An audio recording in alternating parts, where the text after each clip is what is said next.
I'm Lowell Busenitz from the University of Oklahoma, and the paper I'll be talking about is the one on entrepreneurial decision making, the use of heuristics and biases among entrepreneurs, or differences between managers in large organizations and entrepreneurs. Well, I've been around entrepreneurs all my life, and so my interest in entrepreneurs and how they tick has always been of interest to me. And so when I got into graduate school, I started reading various research papers and heard about traits and how traits was gone and we didn't need any of that anymore. And I said, but wait a minute, I still think there's a difference there, because the exposure that I'd had working around entrepreneurs and so forth, I said, those guys think differently. There's something different about the way they think and the way they do things. And then it so happened that I was in Barney's seminar in my doctoral studies, and one week we had a meeting or a set of readings on decision making, and included in that was some of Kahneman and Tversky's work on heuristics and biases. I wrote a short paper on it, and the short paper was about how entrepreneurs think differently and that they use these heuristics and biases more extensively than do managers in large organizations. That's wasn't about traits, it was about the way they think, and that thinking is reflected in their decision making. So I had the good fortune of having Jay around and read that, and Jay said, that's a good idea, there's a dissertation in that if you want to. So finished up my coursework and got into my dissertation, and that's what I want to study.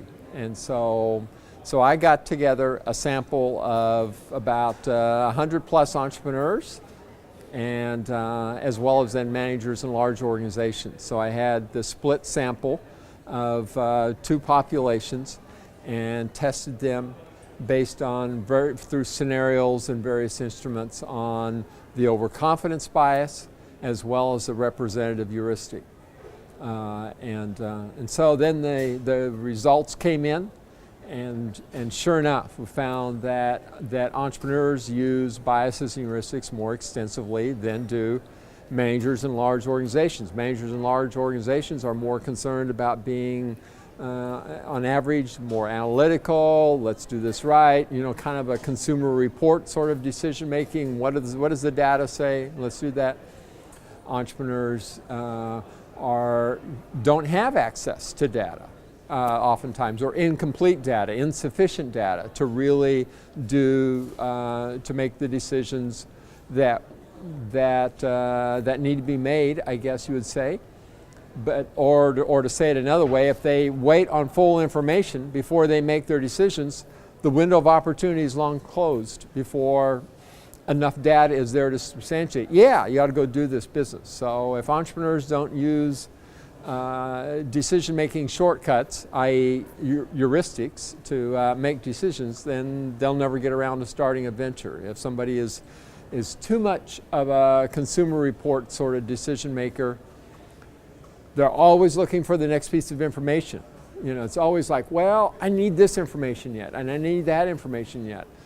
And they never have enough information, or the window of opportunity is closed by the time they get enough information to show that it's through. So the results come in, and sure enough, the entrepreneurs use heuristics more extensively than do managers in that sense. So it was that was a great finding, and has really helped many of us understand entrepreneurs and where they're coming from. It's helped. We kind of. The paper really was significant because when that research was done, I actually was told by senior people in entrepreneurship at that point in time, don't go there, don't do that. All they could think of was, this is like traits. And, it's gone. Get it out of here. We're done with that. And of course, as the field has evolved now, the whole business of the development of new opportunities, what happens in the nascent stage is really important. And so much of that is what's going on inside the mind of the entrepreneur, and then what's their thinking patterns. What is their thinking? Why do they connect dots that nobody else has ever connected before? That really, and so I think the fundamental to that, and Venkat's early work and Shane and Venkat's early work, is very much based on the assumption that individuals do matter. And the decision-making stuff that I did, the heuristics and biases, was really helpful in giving some substance to that. Yeah, entrepreneurs do matter, and because they're willing to connect dots that sometimes are fairly far away and make some leaps with heuristics, they generate new ideas and so forth. So why does this matter? It matters because, one, it helps us understand how entrepreneurs think. It helps entrepreneurs to understand themselves. I think for all of us as human beings, to better understand ourselves is very much advantageous for us to function. All right, where are my strengths? Where are my areas that I don't function in so well? So I think for some entrepreneurs, their competitive advantage is starting new businesses. We sometimes refer to those as serial entrepreneurs, right? So their advantage, some people's advantage, is starting new organizations.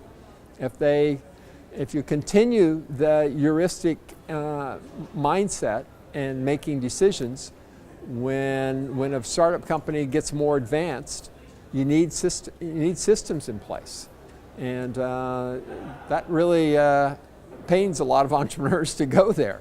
They really can't do it very well, and the very strengths that it takes to get a company started and up and going can also be the weaknesses that kill the company, or the strength that turns into a weakness and kills the company later on, because they're too restless. They're connecting dots. They're not putting systems into place as the firm matures. But on the other hand, in the startup phase, there's incomplete information. They have to rely on heuristics to get there, and to make inferences from clues and cues that they get from different things, and then proceed forward. So it has a lot of practical implications, both for research as it continues to go forward, and for us to understand more and more about how entrepreneurs operate, how they come up, what's going on in their thinking about why do they see opportunities when others don't.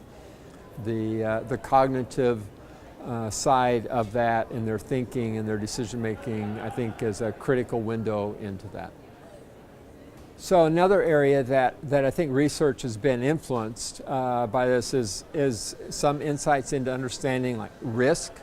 And so the risk involved in entrepreneurship is obvious to everybody that's observing entrepreneurship, and yet within entrepreneurship there's all these different views about risk, and nobody understands it, and it's really been almost an embarrassment to the field.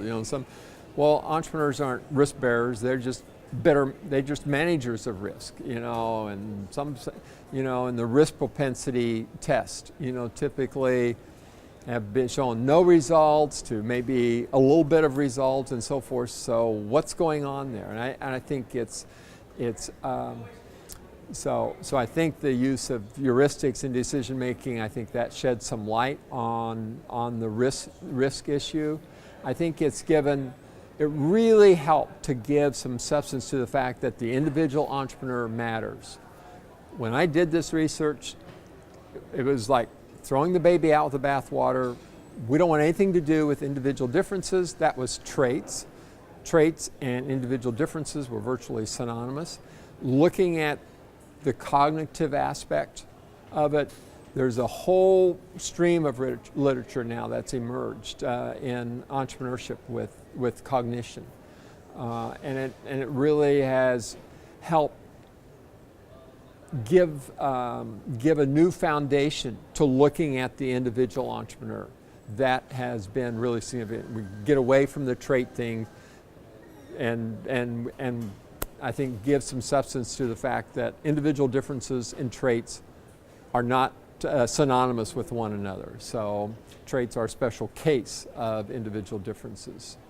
But there's lots of other ways of looking at individual differences, such as the way they think and their mindset. And now we're seeing neuroscience, neuro-entrepreneurship come into play in this as well, right? That the individuals do matter, and giving us yet again and substantiating that the way entrepreneurs think does matter, and there are differences there, and it gives us some important insights into why they function the way they do, why they have competitive advantages, why they do this better than others, or what needs to be learned if they are going to be an entrepreneur, and understand what goes into it.